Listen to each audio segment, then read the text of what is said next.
이재명이가요 그 대통령 자리에 앉아 있다라는 것만으로도 대한민국 사법 체계는요 완벽히 무너졌습니다. 반갑습니다. 김영은TV입니다. 김어준이 쏘아올린 공이 자폭 드론이 되어 이재명 대가리에 꽂히고 있는데요.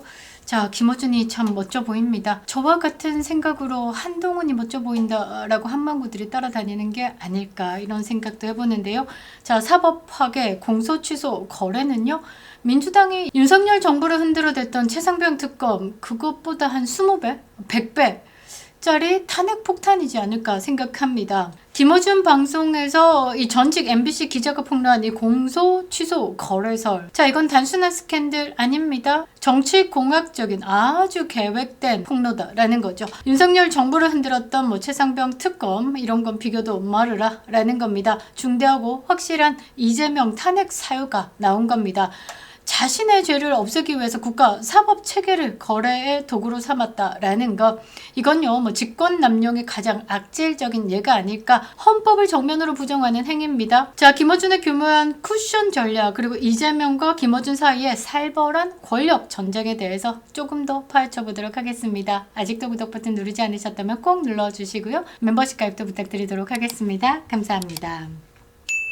자, 김어준 직접적이지 않습니다. 살살살 건드리는데 보는 이로 하여금 욱하게 만든다라는 거죠. 이게 뭐 김어준의 매력이지 않을까. 자, 김어준 방송을 잘 보면요. 김어준 입에서 직접적으로 탄핵을 외치지 않습니다. 딴지일보 게시판에서 이재명 탄핵을 외치면서 여론을 움직이고 있고요. 출연자들 앉혀놓고 이재명 탄핵에 대해서 판을 깔아줍니다. MBC 기자가 던진 그 문자에 대해서 이야기를 어떻게 하냐. 이거 팩트 맞아요? 이재명 대통령이 그럴 리가 없는데 라면서 교묘하게 쿠션을 넣습니다. 이게 바로 김어준의 전형적인 수법이지 않을까.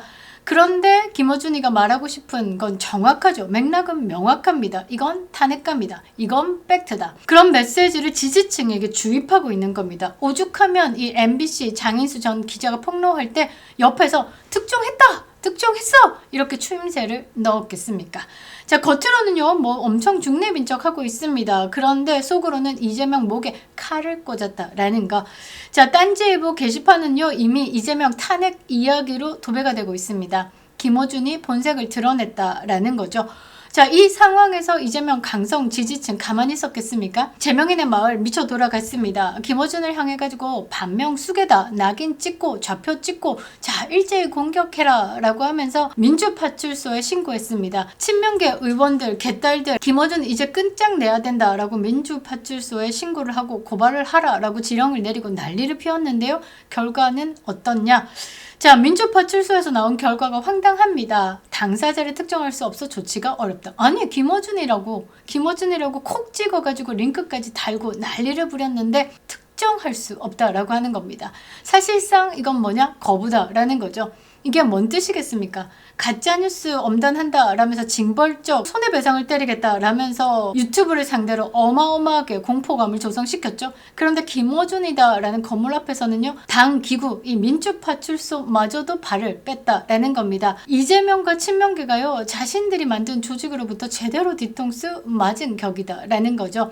이제 당내 헤게모니가요, 이재명에게서 떠나가고 있다라는 명확한 신호다라는 겁니다.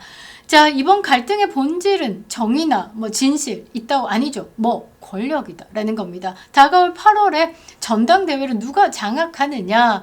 자, 이재명이가 연임 깔아놨습니다. 이 정청래는요, 본인의 연임을 위해서 움직일 겁니다. 그런데 청와대에서는 이 정청래를 막기 위해서 김민석 꽂아 내리겠죠. 그러니까 이 정청래는 김민석 오기 전에 이재명의 힘을 빼기 위해서 김어준의 입을 이용했다라는 거죠. 자, 2028년에 총선의 공천권을 누가 휘두르냐 결정하는 살벌한 전쟁이 시작된 겁니다. 대통령은 5년 하면 끝이죠. 그런데 국회의원은요, 평생 합니다. 그 평생을 쥐기 위해서 지금 살벌한 전쟁을 시작한 거다라는 거죠. 자, MBC 전직 기자다라고 해도요, 기자라는 직업이 어떻습니까? 크로스 체크하죠. 단단한 증거를 바탕으로 움직입니다. 그게 기자의 생명이다라는 거죠. 장인수 기자가 이 김어준이 깔아놓은 판에서 폭탄을 터뜨린 거, 지 죽을 짓 한다? 아니죠. 보험 꽉 들어놓고 그렇게 폭탄을 던진 겁니다. 장인수 기자요, 저는 문자 분명히 있다라고 봅니다. 녹취도 있을 겁니다. 그리고 그 문자를 무마하기 위해서 뭔가 접촉이 있었다라고 하면 또 녹취가 존재할 겁니다. 김 김병기 원내대표가 아직 살아있습니다. 강선우, 김경 시의원 다 깜빵 갔죠? 그런데 김병기만큼은 지금 깜빵에 안 갔다라는 건 뭐냐? 녹취를 꽉 쥐고 있기 때문에 김병기가 살아남는 건 황금폰이 있기 때문에 이준석이요 하버드 학력의 성상납에 이제는 부정선거 토론까지 폭망하고도 정치판에 살아남아 있는 이유가 뭘까? 그 이준석의 황금폰 때문입니다. 기자라는 직업이 지 죽을 짓 안 한다라는 거죠. 지금 김어준이 이 판에서 슬쩍 발을 빼기 위해 가지고 지금 공소 취소 거래설 수습에 나섰다. 사전 조율 아니다라고 하면서 발을 뺀다라고 하지만요. 이 판에서 김어준이 죽어 나가더라도 이 이재명은 반드시 스크래치는 남는다라는 겁니다. 이재명 뒤끝 정치에 질린 세력들이요. 이 김어준을 앞세워가지고 역습을 한 이 사건, 사법부 독립해지고 직권 남용을 저지른 이 공소 취소 거래는요. 이재명의 자리를 위태하게 할 게이트급 사건입니다. 결국 누군가는 죽어야 끝이 나는 이 치킨 게임에서 이재명의 탄핵 법치주의가 회복될 가능성이 높다라는 거죠. 자, 여기에 지금 이문정이가 또 튀어나와가지고 아니 정성호라고 콕 찍어가지고 이 문자를 보냈다라는 그 장관이 나한테는 문자 안 보냈어 라고 하면서 또 정성호를 돕겠다라고 나왔는데요. 작년 12월 이후로 나한테 문자 메시지를 보내지 않았어 라고 했습니다. 아니 이문정 본인이 엄청 대단하다라고 생각을 하는가 봅니다. 공소 취소하라 라고 청와대에서 오더를 떨어뜨리는 게 이문정 본인에게 서울 동부지검장이잖아요. 그 서울 동부지검장이 어마어마하게 큰 자리인 줄 아나 봅니다. 그래서 본인이 지금 메시지를 공개하면서 지난해 이재명 대통령하고 정성호 장관하고 독자적으로 엄정 수사하라고 했던 사안 이후에 문자 받은 게 그게 다다라고 하면서 공개를 했습니다. 여기에 검찰 내부 게시판은요 난리가 났죠. 아니 이문정 고위검사가 본인만 있는 것도 아니고 공소 취소를 할 수 있는 이문정 네가 위치도 아닌데 뭔 정성호 장관이 니한테 문자를 보내겠냐, 사실 무근이다 라고 들이민 문자에 대해서 근거가 있냐라고 게시판에 올렸습니다. 그리고 법무부 장관이 구체적 사건에 대해서는 검찰총장만을 지휘, 감독할 수 있도록 되어 있는데 정성호 장관이 이문정 본인에게, 그것도 서울 동부지검장에게 문자를 보내가지고 저기 처리하라, 그러니까 알아서 네 재량껏 처리하라 라는 문자를 보냈다라는 거, 그거 자체도 문제가 되는 사안 아니냐. 너 그렇게 문자 까는 거 정성호한테 허락 받았냐? 네가 문자 깐다 라고 하면 정성호가 그렇게 좋아하지 않을 것 같은데 라고 이문정에 대해서도 한번 날렸습니다.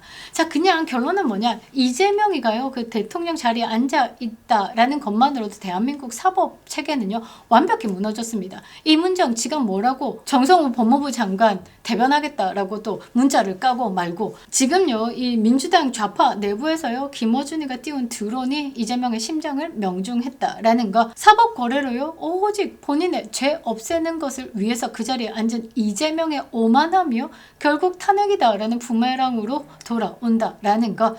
대한민국을 망친 범죄자들, 그 부역자들 몰락 곧 다가올 겁니다. 끝까지 지켜봐야 되겠죠.